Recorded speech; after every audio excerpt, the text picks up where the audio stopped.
The last thing I was expecting was to see them on a compilation of groups that fell off.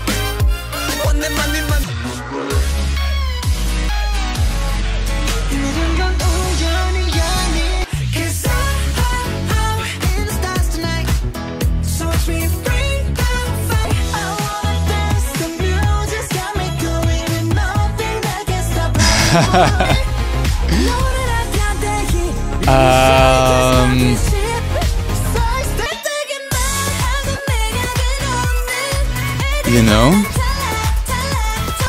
speaking to, I guess the evolution of BTS, I understand where they're coming from when they say that, because they changed some things to appeal globally. I have no doubt it was a business decision. It was a decision to reach more people, which I think from them and from management, their goal was to reach the world. I think that is a good business decision. But as artists, I agree, because I've always kind of wondered what sound is true to them? Like, what if they all were going to do exactly what they wanted, create the music exactly as they wanted, and the record sales, the business side didn't matter, the fame didn't matter, selling out a bunch of shows didn't matter, reaching the world didn't matter, what kind of music would they create?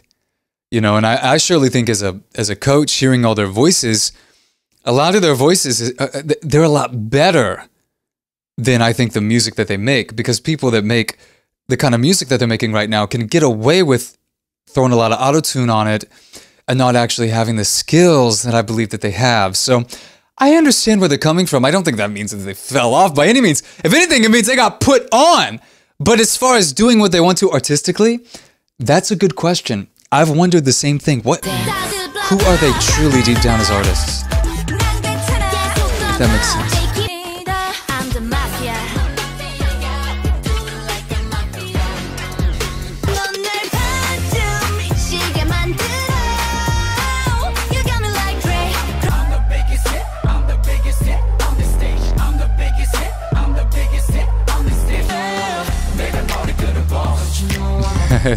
Digestible is a good way to put good experimental music. I know what you mean by that.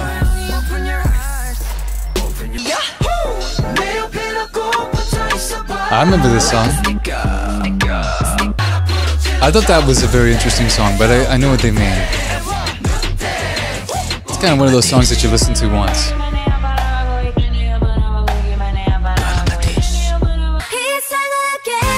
I think they have to understand, though, that many times the record label has majority of the say in the music that they make. And that's why I am, honestly, always a bit curious of, like, what kind of music would you make if the artists had the decision, if the artists had the choice? Many times, and I can't speak for all of them because I didn't watch this video before to where I could go back and research the groups, but many times in the West especially, you're getting songs, like the label will give the songs to the artist written by other people, incorporated with that label. And a lot of the reason that they do that is not that the artists can't write great songs, it's that they're spreading the income out, if that makes sense.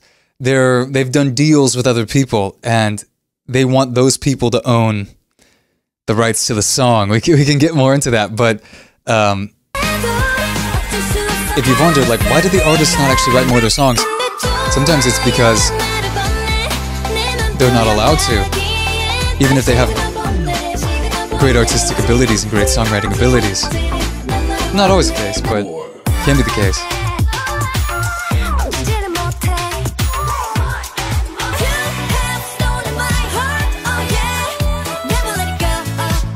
Interesting commentary from the editor on this.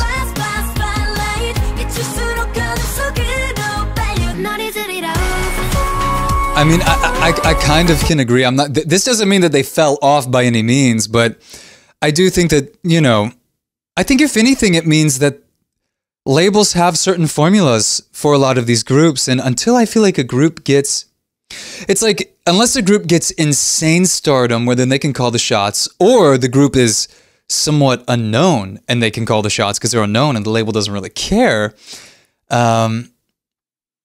Sometimes those mid-range acts, it does seem like they start to follow the same formula. But they're smart people and these labels are smart people, and I kind of think that it kind of works because it kind of brings in the views, which is interesting to me too. I'm kind of like, why does this work so well? Because it does start to sound a lot of the same stuff.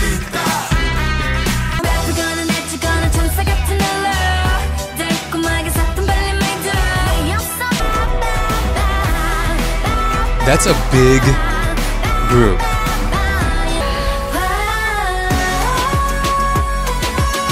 Oh, never mind. I think that there was some backup dancers in that. I was like, that's a huge group.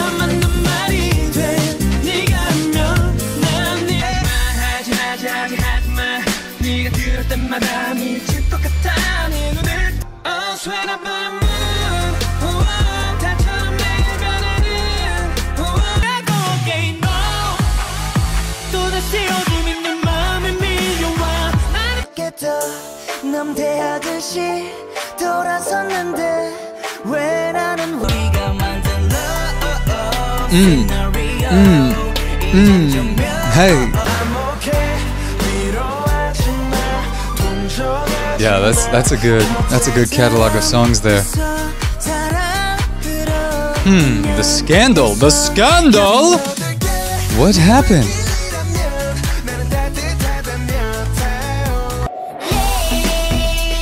You know, I think the difficulty too, and it's just so interesting as a coach, but also an artist myself, reading the commentary, and it all makes sense.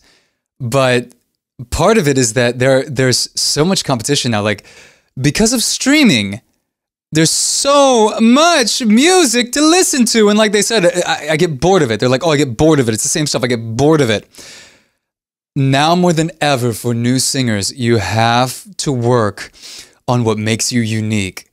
Yes, vocally, but also in your songwriting and in the instrumentation in your music, because you've got to capture people's emotions, dude, because there's just so much now. There's so much choice.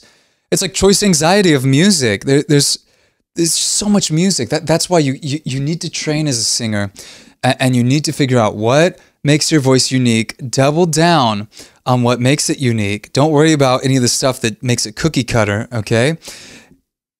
And then write songs from your heart that you love.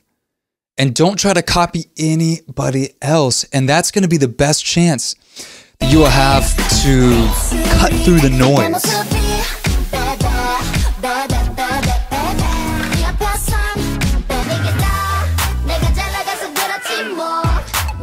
I mean, certainly that's a unique voice.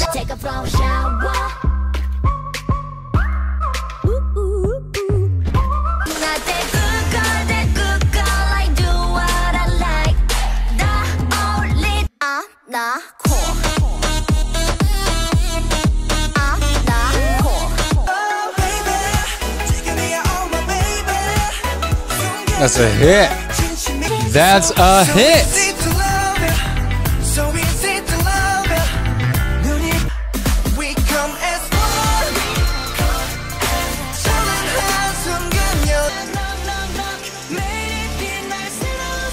What's interesting is I think when they're talking about not having a sound anymore, and I know I've kind of mentioned this too, I think what that means is just going really generic EDM. I think you could call it that. And years ago, EDM was fresh and it was new and it was exciting. It's like, whoa, what are these sounds? What is this, right? And now, because it's just been so overplayed and overdone,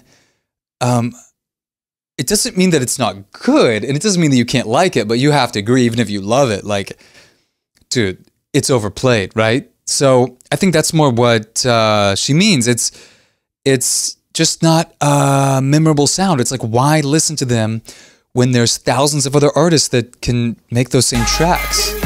And I do agree.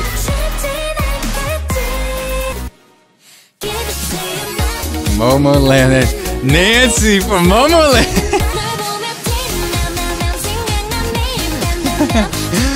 Good times. Quality declined. I got you looking at me. You got me working like this, like this, like this. Isn't that interesting? The company doesn't put any effort into them at all, even though they built the company. So that can be very common, and that can be the dangers of what I talked about before, of signing to a label prematurely, because as I mentioned before, sometimes it's not always the artist's fault when they're having to sing some of this more cookie cutter music. It's some suits at a label think it's the right idea and they call the shots. And it doesn't matter what the artist thinks, they call the shots. Or the label could say, you know what, we're just not going to put that much effort. Or you know what, you're not allowed to release music for the next 6 months. And contractually, the artist has to abide by it. It's crazy to think about. If you would like to learn to sing in 90 days, and by the end of it, be able to record a stunning cover for social media. You okay, buddy?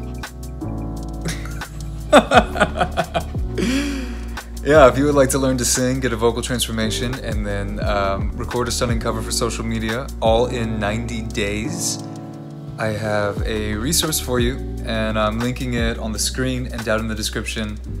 If you're interested in singing, definitely check that out. I'll see you over there. Peace!